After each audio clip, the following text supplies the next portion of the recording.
Good morning friends, I am Nitik from class 7B. And I am Usal. Let's understand about the gravitational force. What is gravitation? The gravitational force is a force which is expected by the planets to attract the objects to its center. Let's understand in Hindi.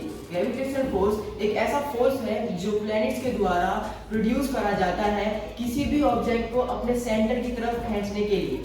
Let's take an example with Hindi explanation. ये हमारे पास दो equal weight के markers हैं. अगर हम इन दोनों markers को equal height से नीचे की तरफ गिराएंगे तो अर्थ इनको अपने ग्रेविटेशनल फोर्स के थ्रू अपनी तरफ इसको खींचेंगे. Let's take an heavy marker और लाइटर मार्कर. तो अगर हमें इन दो एक हैवी और एक लाइट मार्कर को इक्वल डिस्टेंस गिरेंगे तो ये दोनों भी इक्वल डिस्टेंस पे ही नीचे गिरेंगे. ओके, तो हमने यहाँ पर दो एग्जांपल लिए. एक एग्जांपल में जो दोनों मार्कर हैं वो सेम वेट के हैं, सेम हाइट से अगर हम फेंकेंगे तो वो एक ही टाइम पर नीचे अर्थ को टच करेंगे क्योंकि जो ग्रेविटेशनल फोर्स ऑफ एक्सीलरेशन है वो दोनों पे सेम लग रहा है. Because the earth gravitational force is 9.8. सो जो अर्थ है वो कोई भी ऑब्जेक्ट हो उस पे 9.8 का ही ग्रेविटेशनल फोर्स लगाएंगे, इसलिए वो एक साथ ही ग्राउंड को टच करेंगे. अगर हम दूसरे मार्कर के साथ इस मार्कर को ट्राई करें, मतलब यहाँ पर हमारे वेट डिफरेंस है, एक हैवियर है एक लाइटर है.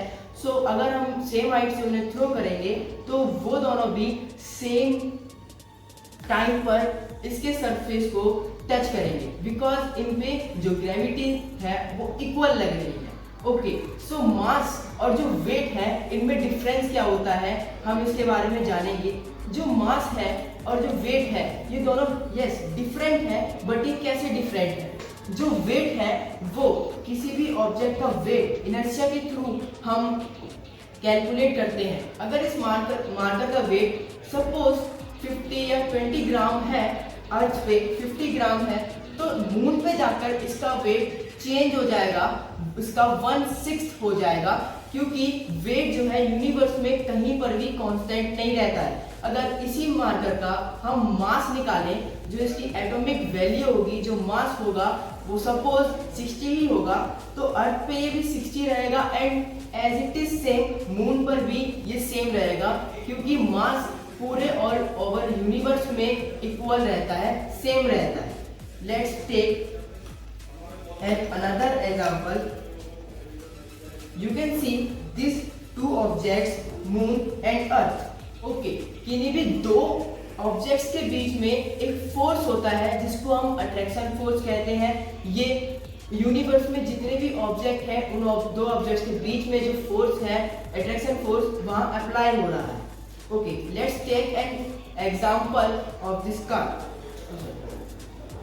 ये हमारे पास एक कार है और ये हमारी जो कार है ये अर्थ के साथ कैसे एक साथ चिपक के कैसे चलती है. तो जो हमारी अर्थ है वो ग्रेविटी का फोर्स लगाती है और ये अर्थ जो है इसका भी एक अपना पर्टिकुलर फोर्स है जो कि ग्रेविटी इसको अपनी तरफ अट्रैक्ट नहीं कर पाती. ये हमारी जो कार है अर्थ के सरफेस पर आराम से चल पाती है. Yes, that's why the car not able to fly.